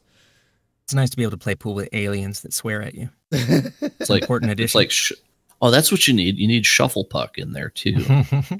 Shuffle Puck Cafe. Terry Bogart about dominoes. That it was good. Terry Bogart on YouTube dominoes. just had a great idea. A Gunstar pre-order ship. Like if you pre-order Rebel Galaxy Outlaw, you get it. You can buy a Gunstar. We'll just paint it on the side of the garbage truck. That's what will actually happen. Just imagine. Oh yeah, You can also you can get a base. You can get a player-owned base, and you can outfit it with this stuff. So the plan is for you to be able to also get your own bar with your own, you know. Oh really? Game and billiards table in it. Yeah. Oh cool. Oh, and it's called Bountiful Vista. It's like a crappy. It's just like an old mining thing that never played out, and you talk to this robot that's been there trying to sell it forever, and if you get some money together and you buy it after you talk him down because he wants too much, then he starts coming up with missions that you can do to get services added to it. And oh wow, the idea is that once you have a garage there, then there's some other equipment that you can get that you can't get everywhere else. And once you add a shipyard, that there's some ship variants that you can get that you can't get anywhere else. So there's a few things that there's some reward for having built that out and just having this base that you can go to. And now, will the bar and stuff, will that make you money? Like, will you get a cut of We've talked about it. I don't know if it will yet. I think it would be nice if it did. I think that it would be nice if just in general, once you add those services, there's just like a slow trickle of cash that you get from people stopping by. Yeah, exactly. That's what I was thinking. Like, people are going to want to stop and have a drink. It would make sense there'd be some profit from that. So it's something that makes sense to me to do until I come up with some reason why it doesn't make sense. So is that going to be like a tycoon game in the game itself? It's not going to be to that level. It's not going to be to that level. We got to ship this thing. That'd be funny though. I think we've added enough weird stuff for a $30 game. They are kind of making a comeback though, those tycoon games. So that would be. I guess my fear is that there is so much that could be done in this universe that you're gonna burn up and hate the game by the time you're done, and then it's going to be another few years before we see any more. Well, the thing is, this stuff is built. It's mostly just about the content right now, which is always a grind to put in. And honestly, the more stuff that's going on in the game, the easier it is to not get burnt out on it, because you can work on something that is something else, Oh, so the grind is at the beginning to get that first push of content. Oh no, I mean my there? grind. My grind is, and our grind as far as developing it. It's that the last bit where you're just making stuff. Yeah. It's just, it becomes kind of an assembly line if things are going right. But that's not actually that exciting to do. Would you say that is the least interesting part of game development, is that last push to get it out there? For me, it sure is. I don't know about Howie. Because it's kind of doing and not frustrating. It's just, right? You're not solving and coming up with some cool new frustration. thing. You already laid down all the tracks. You're just letting cars go down them over and over again. This part's pretty fun for me, mostly because I'm not just the main artist. I'm also art directing, which means I got a red herd on any outsourcing and stuff we have going on. So I've got all this other artwork coming in that I got to shove in the game, and it's all these different things that I'm hitting at once.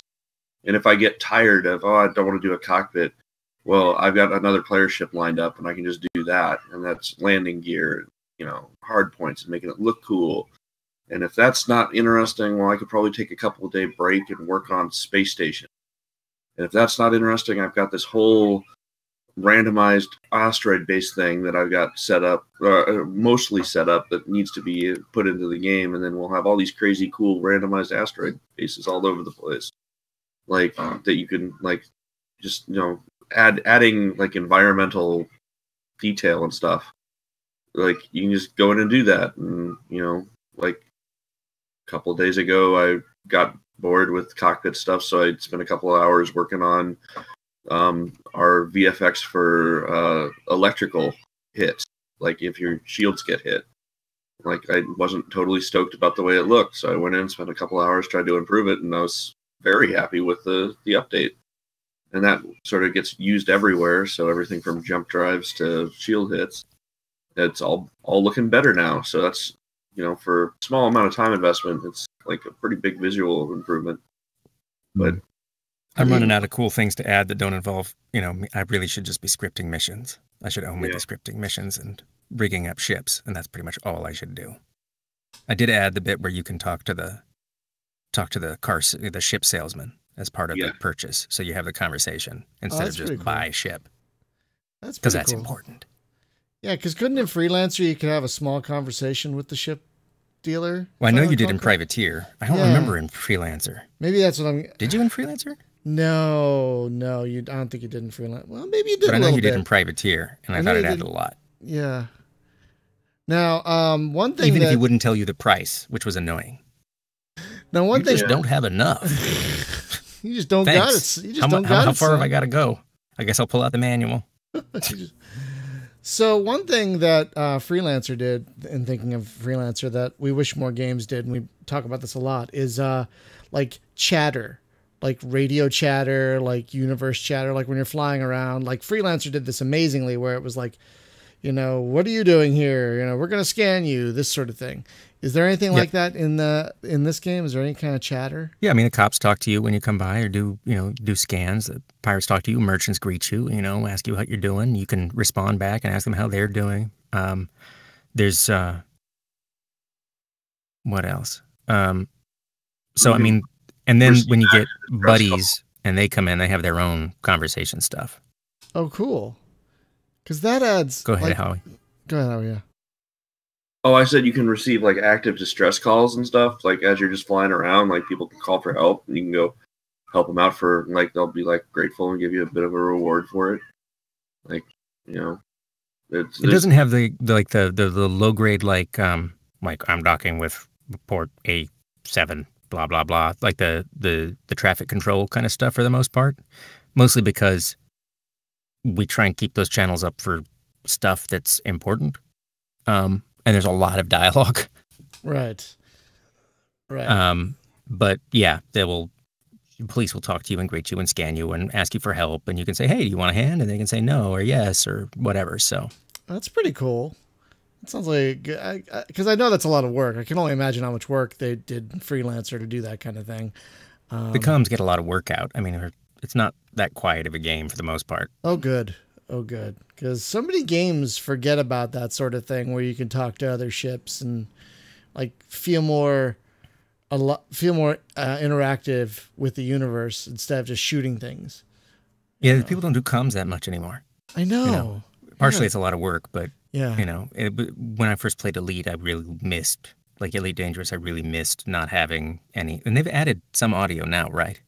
Yeah, they got like there's some chatter now, talk to you and stuff, but you can't have a conversation with a ship, like target them and say drop your cargo or here's my intentions or I'm here to help you, which is or whatever. Insane. So it's like, the only interaction you have is did I shoot him or not, and that's not. Although they are adding, I mean, you're a little busy lately, but I didn't know if you saw any of the stuff that's in the current beta that they're sticking up, where they have finally, it's almost like somebody over there actually listens to me bitch every week, and or just what I bitch about is so common sense it finally occurred to them, but they're actually putting in scripted missions a la TIE Fighter style. Cool. You know, where it's got certain roster of ships, timing, things have objectives and that, and it's not all keyed off the player. So you show up somewhere and it pulls a mission out of the hat that's suitable for whatever is supposed to be going on and throws it in the sector. And it's like, hallelujah, you know, they're doing it. Hopefully it's fun. Hopefully. Yeah. I just wish that they would actually let the community write those damn things, because, you know, space is as big as that game is, right? And then the content that they make, no matter how many people they have making content, it's like spreading one little pat of butter across a whole loaf of bread. You know, it's just I think the problem with that game is it's too big. Unlike Yeah. For example, Rebel Galaxy Outlaw, I'm looking at the map right now, and it's much more contained, which is good. Yeah. Well, and even if you are going to have an infinitely sized universe, you have your population centers, and that's where all your interesting things are. So if you want to see interesting stuff, you go where the people are instead of spreading all over. But then why have the rest? Why bother wasting time with the rest? Because some people like to go roam around in the boondocks. I don't Where know. else are you going to put your alien artifacts? Come on. Exactly. Is there going to be any kind of exploration element in this game, or is it all pretty much go here, shoot this, and yada, yada, yada? Well, I mean, you can fly anywhere, and there are points of interest that are not disclosed. Oh, okay. So you can scan and find stuff that's near you and go to it. So there's stuff everywhere. And missions will lead you to points of interest, but you could still also just go places. And you can see when you zoom in on the map, oh, look, there's a nebula over here, or there's an asteroid belt over here, or whatever. And then choose it as a place to go. That's pretty cool. Because, again, not enough games do exploration well these days anymore. So it's good to hear I can just fly around and find crap if I want to. So you've got this story, right? And the narrative that goes through it. So let's say I play that through, right? I get out the other end of it, and ruling out like community created content, but I just want to start over again and do something different. Can I do it like Skyrim, where I just I ignore talking to that quest guy that starts the whole dragonkin thing, ignore it completely, and then I can just run around and be whatever I want to be. Yeah, you can just ignore it. Okay. Yeah, because it's like the original Rebel Galaxy had that to some extent. You could run around, trade, and be a pirate, be a good guy, or whatever. But I feel like, yeah, that's cool. Yeah, because it's like if you can just sandbox endlessly after a certain point. I mean, the first game didn't really lend itself to that super well because the scale, right? Because you end up with like giant fleets and crap at the end. But if you just want to run around as a dude in a ship in this, then that seems much more viable for just endless sandboxy thing. Make your own trouble. Yep. Super cool. So wait, can you avoid the storyline completely on the first go through, or do you have to go through it and start it? I mean, you can just not play the story at all if you don't want to. Oh, that's great. Because I mean, there's a win state to the story, but it doesn't like end the game. So, and there's not the only advancement currently tied to the story is buddy unlocks, because they're all characters in the story that you have to meet before they become available as call-ins. That makes sense. It's funny. Alex on YouTube says he owned Privateer for 4 months before he realized there was a story. Well, it's so far in. It's so far in. You got to play for hours before you get to it. I've owned Privateer for 20-something years, and I'm pretty sure there's another star system, but I just never can get that jump drive before the pirates kill me. Oh god, it takes so long to get that. If you don't, dude, if you don't save scum, you're just never gonna get it because I can't. Or cheat. Playing Gemini Gold, right? And it's just like, I'm gonna screw around with this thing and relive the glory. And then it reminded me really quick about why I didn't stick to Privateer as much as I thought that I would back then, because it was just like, the one thing that I didn't like expressly about it is the flight model for combat, because you end up with like the enemy ship that goes straight away from you and then comes straight toward you. So it's like my weapons run out of charge before he runs out of shields. So you have to repeat that cycle. And then if you get a space jousting forever. Yes. Yeah, and that did not do it for me. Yeah. Wing Commander, their strength was never their flight model. It's like the mission. No, but the Commander games were so better than that initial thing in Privateer, because it was just because you were flying a bucket with tiny side windows as a front window, basically. Right. So you save scum, and if a pirate shows up, quit the game, reload, right? Because it's completely RNG whether you get a pirate on you or not. So you can just like shuffle furs back and forth to that first planet, Helen, I think it is, until you get enough money for that jump drive. But it's like, oh god, the grind. Yeah, well, unless there's some easier way to do it, and I've been doing it wrong for 20 years. No, there isn't. Unless you cheat, there really isn't an easier way to do it because games were different in the 90s, especially the early 90s. You know, they were like, you don't have many games. It was amazing that they worked at all, honestly. Yeah, right? But they were like, you don't have that many games to play. You're probably not going to get another game for 6 months. We're just going to make you do this thing for 6 months. You know? They're all everlasting gobstoppers. It's not really that exciting, but they last a long time. Yes. So in the YouTube comments, a guy by the name of Button Pusher was mentioning ultra wide, and I just wanted to mention that one of the things that Erich does do for us is run the game constantly in ultra wide. Oh. So yeah, when I mentioned that he was telling us if anything looked funky, that's an excellent example of that. Yeah, you can play that's wide. That aspect ratio, because my monitor's that way too. It's a 21:9.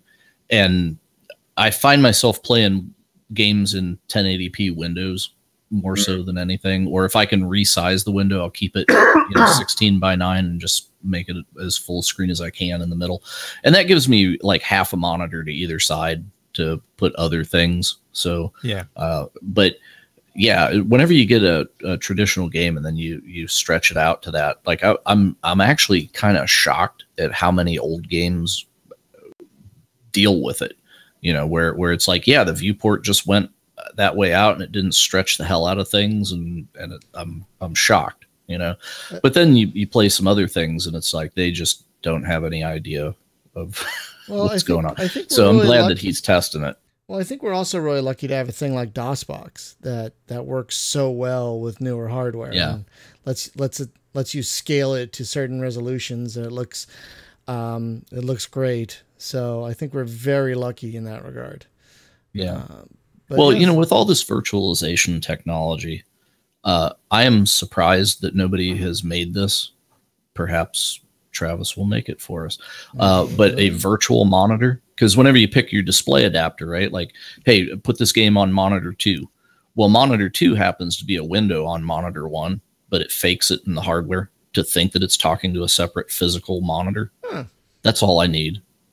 And I don't understand why nobody's done it. It must be a hell of a lot harder to do than to think of. Yeah, if it hasn't been done yet, it can't be the easiest thing in the world. So yeah, because DXWin tries to do that, but it does a lot of it tries so stuff. hard. It tries so hard, yeah. And it doesn't always succeed. So we're approaching 2 hours, so we should probably start wrapping this up. So I know you don't like to give like release dates, but I'll ask, like, how far along is it? Like, I know you say 2019, but like, do you have a like kind of specific 2019-ish? I mean, I wish I could, but I don't really have a specific day. There's just so many variables that go into it. I'm not even asking for a day, like a quarter, like even that. First like half, second half. We'd like it to be in Q1. Okay, we'll see if we make it or not. That's all I need. Aim for it. But it's not going to be in January or anything. Right. We're talking March 30. March 30. The last minute in Q1. Is there? I would say just continue to grind content in it until you're ready to just die and then ship it. That's probably the best thing. Where we're at. Yeah, it's and you mix that together with holidays. Tolerance is my profit. So just work on Christmas and New Year's. That's okay. I'm just kidding. Please don't do that. The only thing that I ask. Please don't do that. The only thing that I ask is that we get it one day before PC Gamer, because that is the tradition. Well, we're planning to do some early week thing anyway, too. And we're going to do a streamers a week at some point here between now and then also. Please let me know. I would. Well, of course we'll let you know. Okay, I would love to take. Of course we'll let you know. I need to like book vacation for that week. I think we have unlimited pay time off at my job, so as long as it's in advance, I can get the day off. So just let me know when. And I will be there. So folks, oh, sorry, go ahead.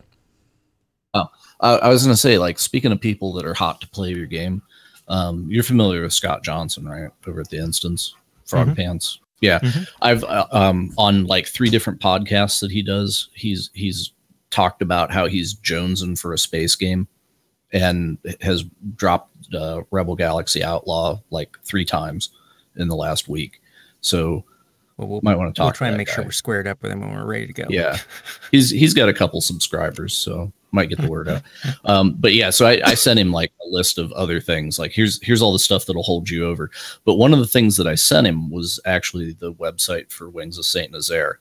And then he looked at it and he was like, "Oh God, I'm playing this right now." So there you go.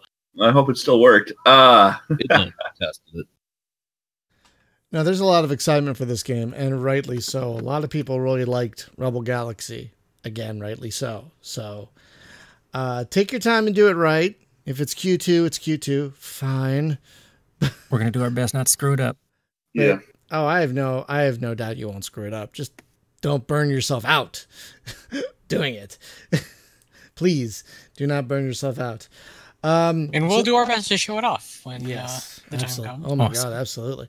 So, folks, again, the game is Rebel Galaxy Outlaw. It is hopefully coming out in Q1 2019, maybe, hopefully. And maybe we'll have you back on once it's live. I hope so. That'd be awesome. Maybe Eric can join us next time too. Hopefully he's feeling better. We won't have the cooties. Yeah. God, that sucks. I don't know what I'd do if I lost my voice. Like, I do so much with this damn thing. You especially. Oh my God. Like, what happens when you lose your voice, Travis? Because it's a big pain in the butt. Yeah. It's a really big pain in the butt. Because you should see my face when I see sick people around me. It's like, oh no. Oh no. Get away. Folks, I don't know if you know this. I don't know if you know this, but Travis does a lot of audiobook voiceover work. Like, what are some of the audiobooks you've done, for example? Let's just throw those out there.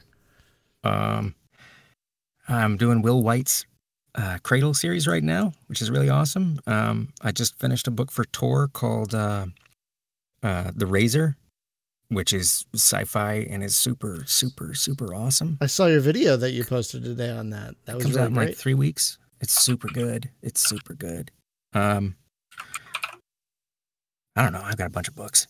Have you ever done any like hot, smutty pulp trash?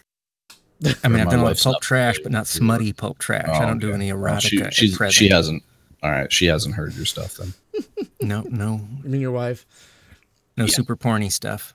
Oh, that's she's got her stable of authors, and it's like don't we all? Yeah, well, it's like that one book about hunting Bigfoot. It was called Size Matters. So again, folks, I do some urban fantasy, but urban fantasies, it goes two ways. You got like an urban fantasy that's like your Dresden-y kind of urban fantasy, and then you got your urban fantasy that's like people boinking werewolves. Oh, you mean like capital F fantasy versus? Are we ever going to see the next Dresden book? Do you think? It's like, when is that thing coming out? It's been 5. I don't know, but it does. Years. I'm going to read it in 3 hours. Oh God, right? I'm taking half a day and just going home and just reading the book. Wife comes home like, don't talk to me, I'm reading. Because, jeez. And you'll be like, when does the next Dresden book come out? Yeah, exactly. It's like it's going to be 3 hours of happiness and like contentment, and then it's going to be back to the years of woe. I guess I can reread the series again. Well, you got to read it slow, man. Who does that? If you guys are looking for something similar to that, there's an author, Glenn Stewart. Who does Onset, that's and a bunch of other space novels, and he is prolific as all out. I think he's put like 7 novels out this year, something like that. They're all excellent. I have read I think 1 or 2 novels by Glenn Stewart, and they are fantastic. Absolutely fantastic. He just rips through content and just drops it constantly. It's like every month there's another book, and it's I don't know lovely. how he does it. I don't know how I can't keep up. Clearly, because I'm like 5 books behind. I don't know how he does it. I don't know how he does it either, but I very much appreciate the fact that he does. I know. I wish some other authors would. Anyway, yeah. We're rambling now, folks. So thank you for. No, that's fine. That happens. So for just a couple quick programming notes. Thursday for the LAN party, we're going to be playing some Airmech Wastelands. That co-op twin sticky shootery. It's not a MOBA, is it? Would you call it a MOBA, Spaz? It's not a MOBA. No. It's very reminiscent of the old Genesis game Herzog's Zwei. Oh, right. Because you have a mech that can transform to a flying mode and a ground walking mode, and you can pick up units and then move them around, pick up turrets and place them. The Erech Strike is the one that is more of a MOBA. But Erech Wasteland is very much a twin sticky ARPG. And next week on the podcast, we had a guest, but they had to move their time slot. So we've switched a few things around. And next week, we're going to talk about, because we have all these winter sales coming up, we're going to do some research and figure out what games to look for on the upcoming, because there's going to be so many goddamn sales. I mean, not just Steam, but Green Man, they're all going to be having sales. Like Fanatical especially, Green Man Gaming especially, they've been like top notch lately. So we're going to give you an idea of which games to look for, historical low prices, that sort of thing. We're calling it our 2018 buying guide. So that's going to be next week. So gentlemen, thank you so much for coming back on the show to talk to us about Rebel Galaxy Outlaw. I don't know if you could tell, but we are horrifically and disgustingly excited about it. Like, yay. We really want to put our mitts on this thing as soon as possible. So we cannot... Thanks a ton for having us on. Oh, pleasure's on this side of the table. Absolutely. But folks, I want to thank you all for listening. I'm sorry about what happened with Twitch. Apparently I thought I had my bitrate set correctly, but I didn't. I'm gonna have to fiddle with that. We lost Twitch early in the thing, so we were just on YouTube. Yeah, sorry about that, but hopefully it won't happen again. And thank you so much for listening, and we'll see you next time. Have a great night, everybody. Bye-bye. Cheers, y'all. Adios.